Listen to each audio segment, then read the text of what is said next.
Alright, day 3 of body repair. I got some new gear. I got a new microphone on this camera, a little bit nicer hopefully, and I got some other different gear, so you might see some changes in these videos, although this one it's a bit dirty, so I'm not going to bring all the fancy stuff out here for this. So last time we did the trunk, we finished welding it up. Today I think I'm going to have a look at it again and see if I want to do all the effort to grind it clean and smooth. It's only the trunk, so I don't really think I'm going to do that. But we definitely got to protect it somehow, so I'm going to spray a quick layer of paint over it. I have color matched spray paint for this car. There's a local shop that'll mix custom cans, and it's not overly expensive, not actually that much more than a normal can of paint, but I don't have a lot of it, and if I want to paint the fender at all this weekend, I don't want to have to, I don't want to run out of that stuff. So I think for now I'm just going to spray it with just some normal paint. So yeah, let's get to it, get back to the work and see how it looks.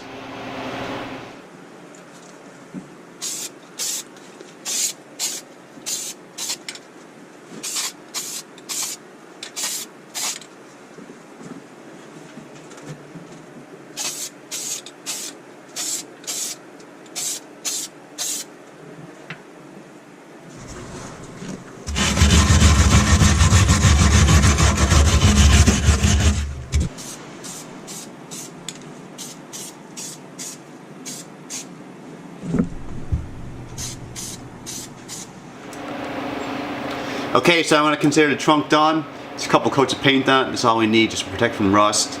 Now, let's get to the real issue today. Looking at it now more so, and kind of down here, it's just at a frame, but the bottom half of the car, it's pretty, seems pretty clear that the issue was mostly because of the leak I had next to the window, which, kind of bugs me a little bit because it was like, oh, I have to take the glass out, maybe the glass is going to break, I'm going to have to replace the glass, got to get someone to do that because, I can't put the glass in myself, and it's got to be cut and welded, probably would have been a body shop job to get that repaired. In my head it was like, I'm going to spend $800 repairing a small trunk leak, because at the time it was just a leak and I was just cleaning it up, or, $800 on an engine. But it is what it is now, so we're going to have to deal with it, learning a little bit from the trunk. I'm probably definitely going to overlap the inside, so if you're not familiar with like cars how body goes, because I didn't know as a younger kid before I started playing with the body. Obviously it's in 2 layers, so there's a layer that comes down, you see the paint here, this obviously comes down and ends here, and then it's joined by the fender inside, so the fender comes down and it meets kind of like that, right? So I think for the inside, it's it's a bit more difficult to weld because it's inside, it's inside. I think I'm gonna overlap them, and I'll probably do it like this. So the existing, what I'm going to cut, the actual body of the car, will be here, and I'm going to probably put the patch panel underneath it, just so if there's water and sand inside inside the body, it's not it's kind of going to roll off the top, not just get caught into a little valley. You know what I mean? So if you had like this, there's going to be water sitting in this crease all the time. It's just if you're going to do it, you might as well have a little bit of thought about it, I guess. Just one more thing about how I'm going to do this. I'm going to cut the car first. I'm going to have a look at where it's good, where I want to make my Mark II, and I'm going to cut and I'm going to shape everything else around that. So my buddy also suggested cutting on the body lines. You can see probably, hopefully in the camera, this car has distinct straight body lines down the side here. But I'm going to get cutting, see where we're going from there, and then it's just shaping and moving metal.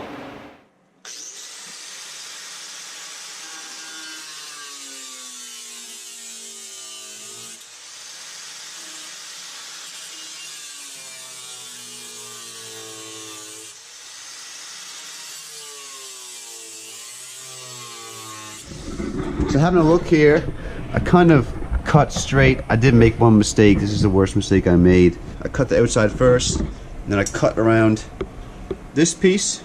So for here, I cut straight down, and I cut over a little bit because unfortunately the rust was over here. And I don't really have a lot of material to work with on our new patch piece to go a nice diagonal cut this way. So that's what we're working with. Alright, so I'm having a little bit of an idea here. I did some Googling just then, just to see what some real bodymen are doing. The proper way to do it, I see online, is the sheet of metal would be kind of like crimped. I guess they call it like a flange. So the end of the sheet of metal would come flat, a little bump up and then over.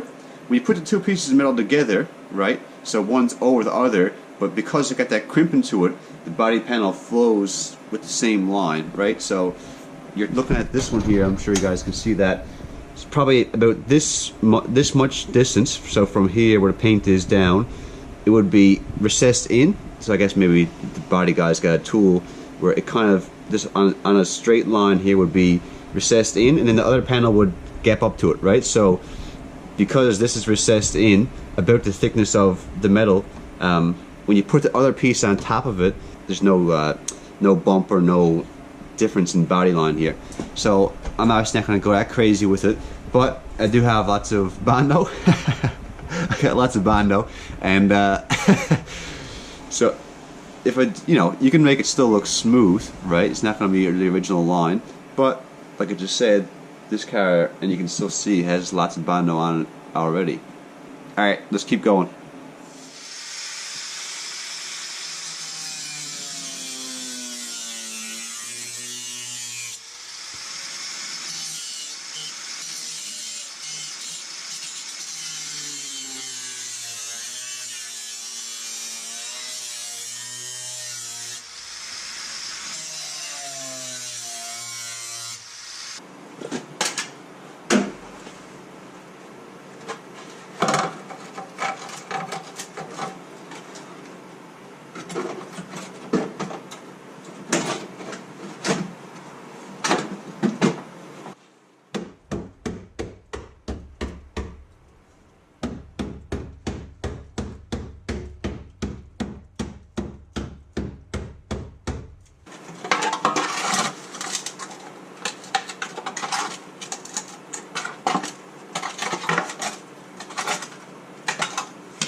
Alright, so you can see, obviously it's kind of pushed out a little bit.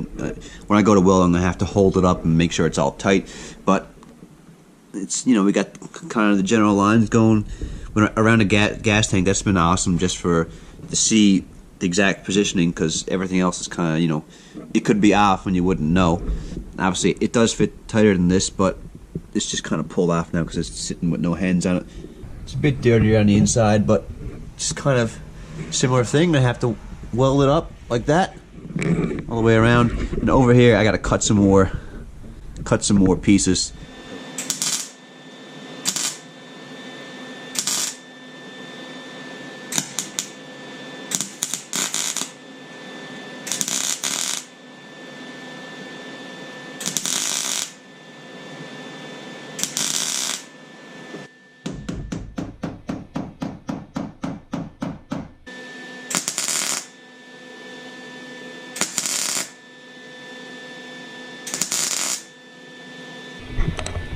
I started off on the gas tank just because, like I said to you guys earlier, it's where I'm basing all this kind of alignment off of.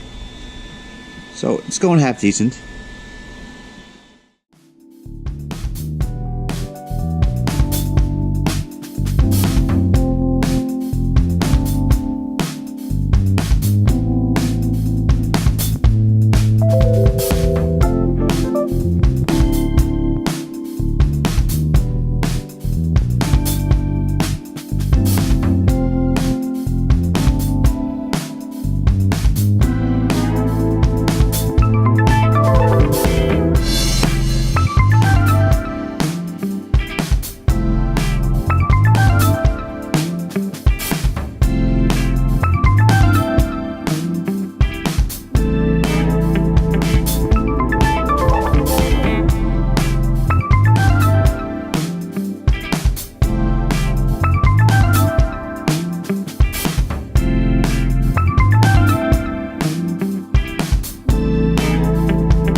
I was having some issues over here was getting the settings right, and I think actually I had the settings on my gas wrong, so I was getting, I guess, a little bit of porosity here, and it wasn't, you know, sticking well. It was kind of splattering a little bit, so I played around with some settings.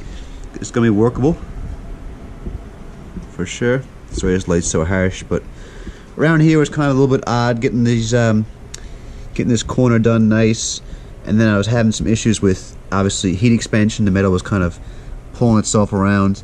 And then down here, I wasn't watching, unfortunately, and it was kind of pulled away. So I actually cut a slit there, and then kind of hammered together, shaped it a little bit. I guess that's it for tonight.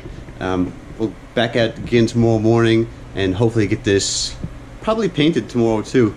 And the inside is probably going to be a little more of a difficult thing, just because it's upside down and it's a little bit dirtier in there. That could be a bit of a nuisance. That's why I did the easy stuff on the outside first. Alright, see you guys tomorrow.